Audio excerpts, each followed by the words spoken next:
There's a war going on. Good versus evil. Light against darkness. Truth against lies. I'm talking about the war in your head. There's enough in my past to be ashamed of. Some decisions I wish I hadn't made. Some stuff I wish I could go back and fix.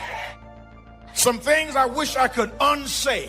Some words I wish I could put back in my mouth. Some actions I wish I had never taken, but they're in my past.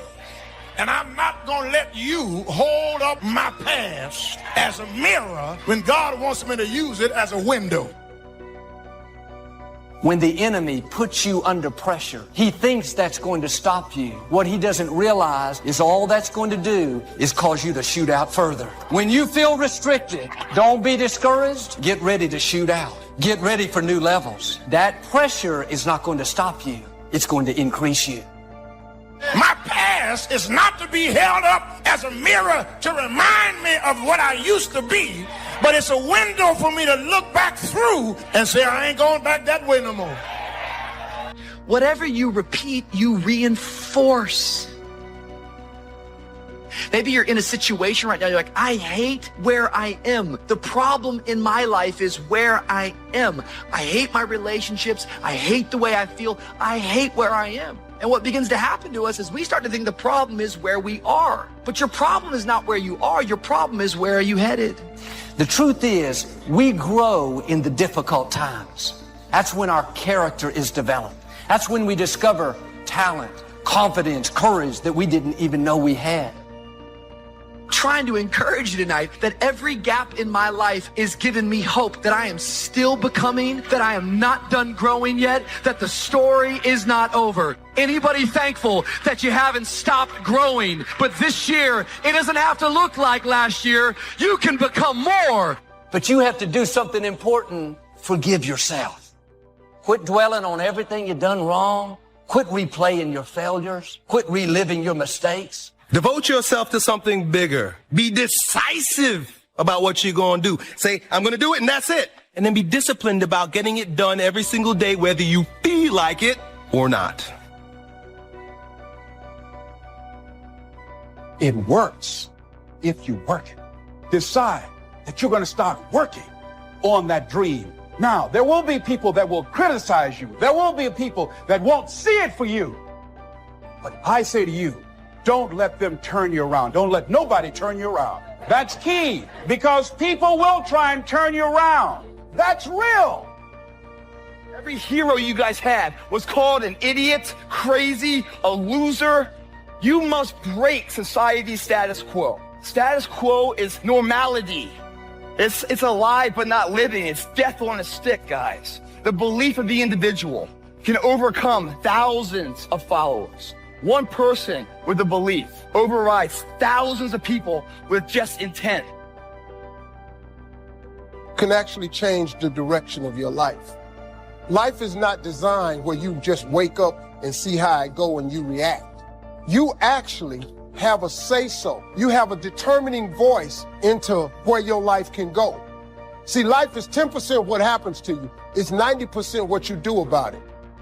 See, you get tripped out because you got dirt on you. But you need dirt on you to develop, because dirt ain't just dirt. Dirt is fertilizer. Dirt gives you the strength for your seed to push through. See, you got to have dirt on you to push through something. Safety, comfort zones are dead zones because your true potential will never be matched, guys. See, you get mad when haters come your way. You get mad because you get a setback. You get mad because you get a detour. That's just dirt. You get mad because they talking about you. That's dirt. You got to have dirt on you to grow into what God got for you. Quit tripping. Every day is a new day, a new week, a new shot at life. An opportunity to come out of the gate like a man possessed and attack the day without mercy. Today, I'm taking scalps. I'm putting the pressure on. I am the aggressor. I am on the attack. Because I will not stop. Where the mind goes, the man follows. If you don't like your life, Go home, have a meeting with yourself, and think about what you have been thinking about. Instead of blaming it on everything else, have a meeting with yourself and just ask yourself if it's time for you to get rid of your stinking thinking. Amen.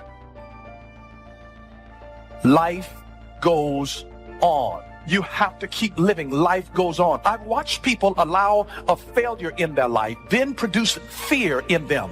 Fear is not just an emotion. Fear is a spirit. When a person has a spirit of fear, they're scared of everything. They're scared of the dark. They're scared to be alone. They just have unreasonable, ungrounded fears. That spirit of fear will paralyze your life. It'll stop your movement, and you're designed to keep it moving. Be ready for tomorrow by doing all that you can today. Set a goal that will make you stretch for what it will make of you to achieve it. What an all-encompassing challenge to have a better vision of the future, to see what it will make of you to achieve it. The greatest value in life is not what you get. The greatest value in life is what you become. It's not what you get that makes you valuable. It's what you become that makes you valuable. Set the kind of goals that will make something of you to achieve them. So there you have the two components of positive self-direction.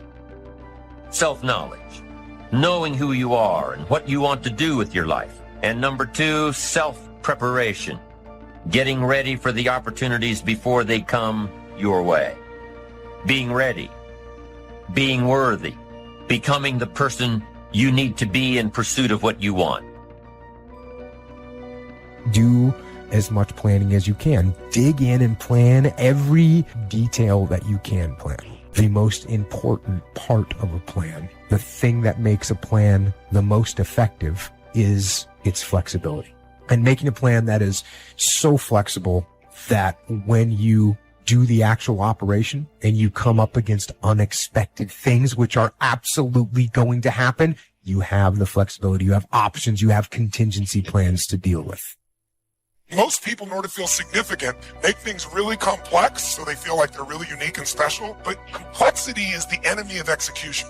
The more complex you make it, the more likely you are not going to follow through. So plan as much as you can. But the problem is, with all that emphasis on planning, sometimes people become obsessed with planning. And they don't want to execute. And if they do execute, they execute late. They miss their opportunity. That's why Patton said a good plan, violently executed now, is better than a perfect plan executed next week. Come up with a good plan. Don't come up with a perfect plan that takes you 2 weeks to come up with. That's not going to help you. It's you first. It starts with you, and it starts with your psychology. 80% of growing a business, if you look at what the chokehold is on a business, it's always the leader. And 80% of that chokehold is the psychology, and 20% is the mechanics. I mean, people in this room know the mechanics and strategies beyond what anybody on earth knows in their category. So it's really about you being in the state where you execute. Execution trumps knowledge every day of the week. And so my life is, how do you get yourself to execute? And execution comes from learning to put yourself in that right state every day. Where you have so much joy, you bring joy everywhere you go. You have so many resources that you can help those around you. You may not have seen this yet, but God is about to do a new thing. You need to get ready. Overflow is coming. You're going to overflow with creativity, with ideas, with talent. Overflow with influence, promotion, resources, where you can come out of debt, where you can lend and not have to borrow. And things may not be flowing in your life right now, but God knows where all the treasures are. He knows how to put you at the right place at the right time. He knows not only what you need, but He knows when you're going to need it. Don't discount small opportunities, small gifts, small income. May seem small to you, but God knows how to multiply. So if you can't control something and you can't get control of it, you have to at least embrace what you can. There's only so much you can do, and you cannot completely eliminate it. But you can't control it, so why are you going to worry about it? Why are you going to stress about it? If there's something that's completely beyond your control, You got to detach from it and not let yourself get stressed about it. Dreams without goals remain dreams, just dreams, and ultimately fuel disappointment. Dreams without goals, yearly goals, life goals, daily goals, monthly goals, hourly goals, goals on the road to achievement cannot be achieved without discipline and consistency. You understand? Someone's gonna get the candy in life. There's always candy in life. That piñata eventually always breaks down. Do you want to be the person who was there in the beginning, hitting as hard as you could and sacrificing and never get the candy? Or are you going to get something for your pain? Are you going to get something for your effort? Are you going to get something for this sacrifice you're making? You got to get something for this pain. You got to stick in the game until the candy comes out, and then we all get to celebrate. I promise you there's going to be a payoff for you. The big challenge is to make something out of each opportunity. Now, if winters are always going to occur in our life, shouldn't we benefit from them too? Come the next winter, you could be on the inside looking out, seated by a warm fire, the company of a good friend, and those unique feelings of security in spite of the circumstances or the season.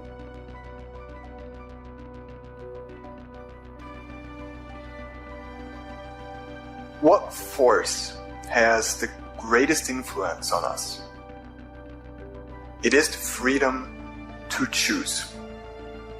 What changes our whole life is action. Why don't we take action? Fear. What do we got to do to get ourselves to do it? We got to make sure that we push ourselves through it by making a decision. The point in which change happens is a decision. People go, what does it take to change? Decide. You go, oh, that sounds so simple. So basically, it was that easy. You'd already done it, Mr. Robbins. No, it is that easy, and you're still not doing it because you are not putting yourself in a state to decide. See, a real decision is not like a preference. It's not like where you say, I'll try it and see. That's not a decision. Decision comes from Latin. It means like incision, to cut off from. Decision is when you cut off any possibility except the thing you committed to. It's like, that is it. All change happens with a choice. You want to change your body? Change it by making a decision. I know it sounds overly simplistic. I know it's 100 times harder than that, but that's where it happens. People shit all over themselves. I should fall through. I should spend time with my kids. I should do this thing at work. Shooting doesn't change it. When it's a must, human beings find the way. It's a must when you say, I'm burning the boats. I'm talking about a real decision where you will not go back. You want to take the island? Burn the frickin' boats. You have to be honest with yourself and truthful with yourself. And I think a lot of times what it is for me, I was expecting things from people that I wasn't giving to people. And so that's very selfish, you know? So I had to look at myself and say, you know what, this part of my personality needs to be changed. It needs to be fixed. So it's that reality that you have to have with yourself and that truthfulness, and not knowing that it doesn't make you weak by admitting these things. It doesn't make you less by admitting these things. Now, when I was 15 years old, I had a very important person in my life come to me and say, who's your hero? And I said, I don't know, I got to think about that. Give me a couple of weeks. I come back 2 weeks later. I said, I thought about it. You know who it is? I said, it's me in 10 years. So you see, every day, every week, every month, and every year of my life, my hero's always 10 years away. I'm never going to be my hero. I'm not going to attain that. I know I'm not. And that's just fine with me because that keeps me with somebody to keep on chasing. I just beat me. This ain't about nobody else. I just beat me. If I can keep beating myself, pause. If I can keep doing that, then that means that I'm in a battle with the only person that I really want and beat, and that's me. I don't care about anybody else. I have no worry or gripe about the next man or woman's journey. That's not what I'm up against. If I can continue to outdo me from the day before, then I'm ahead. Life is not fair. And that is the reality. Disease and accidents don't care if their victim is a good person. They have no reason, no justification, and no mercy. And you cannot stop it. So, what do you do? Life's not easy. It is not. Don't try to make it that way. Life's not fair. It never was. It isn't now, and it won't ever be. people always ask me like there's some magical response. How did you go from just coming from Liberty City, selected one of the top 5 speakers in the world? I was willing to work. Most people aren't willing to do that because I was moving. I want you to write this down. Keep it moving. One of the things that you don't want to do is become comfortable with where you are when you know in your heart of hearts you can have more and you can do more, and there's a life for you beyond survival. And I just felt that I could do more. Keep going because there's people that don't want to see you succeed. Keep going because you want to prove those people wrong. You want to knock the naysayers down. You want to make them your footstool. I'm telling you to keep going when you face opposition. I'm telling you to keep going when you face adversity. You don't have to be great to get started, but you have to get started to be great. What knowledge that you have in this economy, part of what we need, that people are willing to pay you for that. Next is talent. What talent? My talent is talking. To me, my definition of success is doing what you love to do and find somebody to pay you to do it. So I find people to pay me to talk. I make more in 1 hour than 90% of the American public earn working for a whole year doing what I love to do. That I've developed my talent. You want to master your talent. Find out what it is that you love to do. I love to talk. Scripture is another key that says to us that what we need to do to begin to develop ourselves. Luke 12:34, where your treasure is, there will your heart be also. So what do you love to do? And then explore ways in which you can earn a living doing that. Cooking, writing, painting, working with numbers, working with people. The other thing is, not only must you have knowledge, talent, some skill, but the other thing that's important, faith to act on whatever your dream is. So the faith to act on those dreams, those desires. Here's scripture that I like very much. Proverbs 16 chapter, 3rd verse. Commit thy works unto the Lord, and thy thoughts shall be established. Commit means to carry into action deliberately. Commit means to make it happen no matter what. See, when you make a commitment, I'm going to become wealthy. When you make it important, when you decide I'm going to do it no matter what, life changes for you. See, most people don't keep their commitments to their commitments. That's why they lead lives of poverty, lives of misery, lives of unhappiness.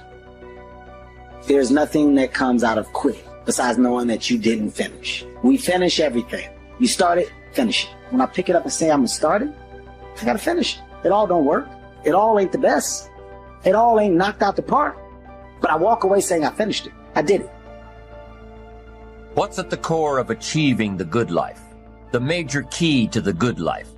The major key is not in learning how to set goals. It is not in learning how to better manage your time. It is not in mastering the attributes of leadership. Every day in 1,000 different ways, we are trying to improve ourselves by learning how to do things. We spend a lifetime gathering knowledge in classrooms, in textbooks, in experiences. Now, if knowledge is power, if knowledge is the forerunner to success, then why do we fall short of our objectives? Why, in spite of all our knowledge and in spite of our collective experiences, do we find ourselves aimlessly wandering, settling for a life of existence rather than a life of substance? While there may be many answers to this question, the fundamental answer is the absence of discipline. Applying all that we know. That's the key word, discipline. Self-discipline. We might add one more word here, consistent. Consistent self-discipline. Better than knowledge is applied knowledge. And once we've applied our knowledge, we must study the results of that process. Apply our knowledge, study the results. Refine our approach. Finally, by trying and observing and refining and trying again, our knowledge will inevitably produce worthy results. admirable results. And with the joy and results of our efforts, we continue to apply, to learn, to observe, to fuel our ambition with the positive reinforcement of continued progress. Pretty soon, we'll find that we're swept into a spiral of achievement, a vertical rise to success. But for this whole process to work for us, we must first master the art of discipline, self-discipline, consistent self-discipline. How often do we procrastinate? How often do we say stuff like, yeah, I really should do that. I don't know. I guess I'm just lazy. We have a problem with too many choices, too many options, and not following through on any of them. Socrates said the uncommitted life isn't worth living. So part of what you must do, whatever commitment, whatever covenant you make with God while you're here, to go back to be a better father, to go back to make a difference in the community, to go back to change your life, to decide not to ever to use drugs or alcohol again, to decide that you're going to begin to recreate yourself, that you're going to be reborn to a new state of consciousness. Whatever commitment that you make, keep your commitment to your commitment. No matter what. If it's hard, then do it hard. Or keep your commitment to your commitment. First step is you got to live your calling. You got to decide what is it you love. Second thing is you got to work on yourself. Write this down under work on yourself. You don't get in life what you want, you get in life what you are. You have a job, you're generating $1,200 a year, or $2,000, or $500,000, whatever you earn, whatever you're producing in your life is a reflection of you. I can look at what you're producing and I can tell you a lot about who you are.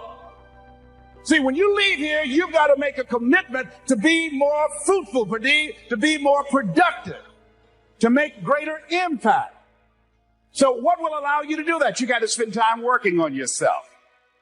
It takes consistent self-discipline to master the art of setting goals, to master the art of time management, to master the art of leadership, to master the art of parenting and relationships.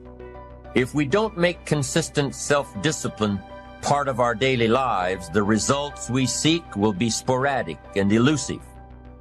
It takes a consistent effort to truly manage our valuable time, or we'll be consistently frustrated. It takes discipline to conquer the nagging voices in our minds, the fear of failure, the fear of success, the fear of poverty, the fear of a broken heart. It takes discipline to keep trying when that nagging voice within us brings up the possibility of failure. It takes discipline to admit our errors and recognize our limitations.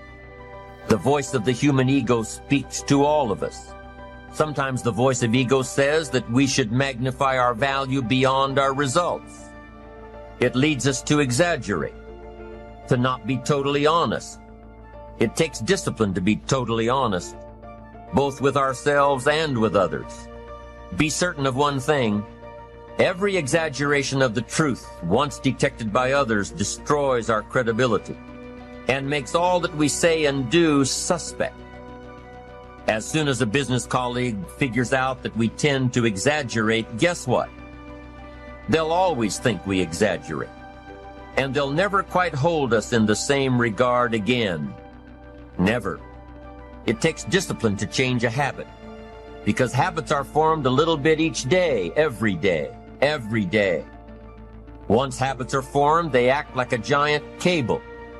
They act like a nearly unbreakable instinct that only long-term disciplined activity can change. We must unweave every strand of the cable of habits slowly and methodically until the cable that once held us in bondage becomes nothing more than scattered strands of wire. It takes the consistent application of a new discipline, a more desirable one, to overcome one which is less desirable. It takes discipline to plan.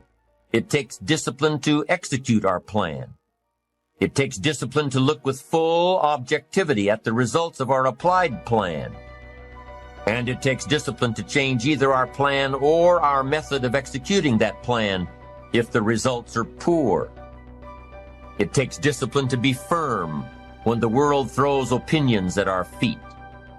It takes discipline to ponder the value of someone else's opinion when our pride and our arrogance leads us to believe that we are the only ones with the answers. Now, if discipline is the key word and if discipline is the key action, then what exactly is discipline? One good answer might be that discipline is a constant human awareness of the need for action and a conscious act by us to implement that action.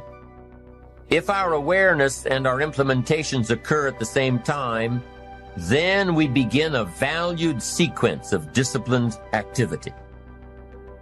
Now, here's the other side of discipline.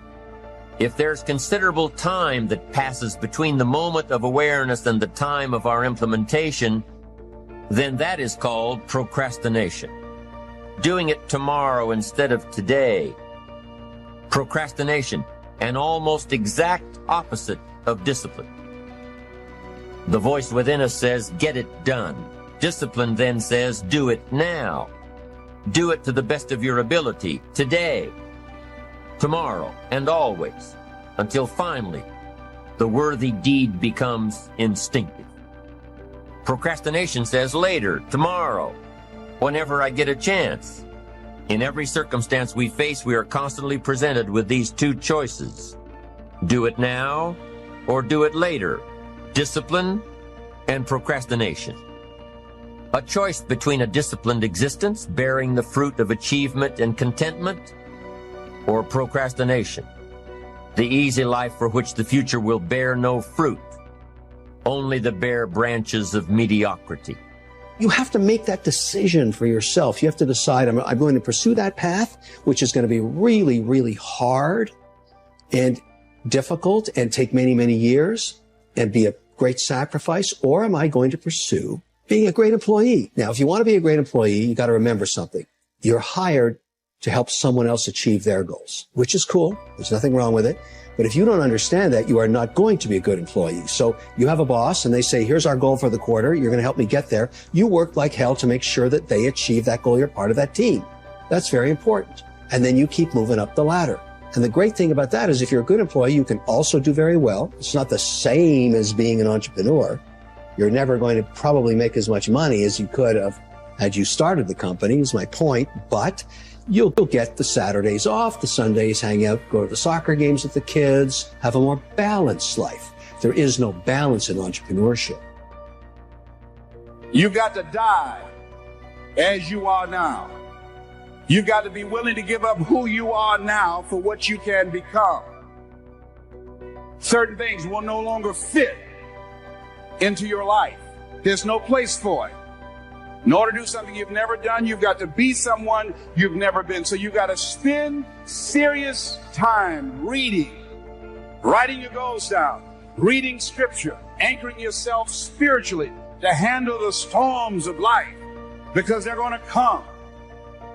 So every day you have to sell yourself and get out of your mind those old thoughts, that old belief system. Every day you've got to sell yourself on that it's possible.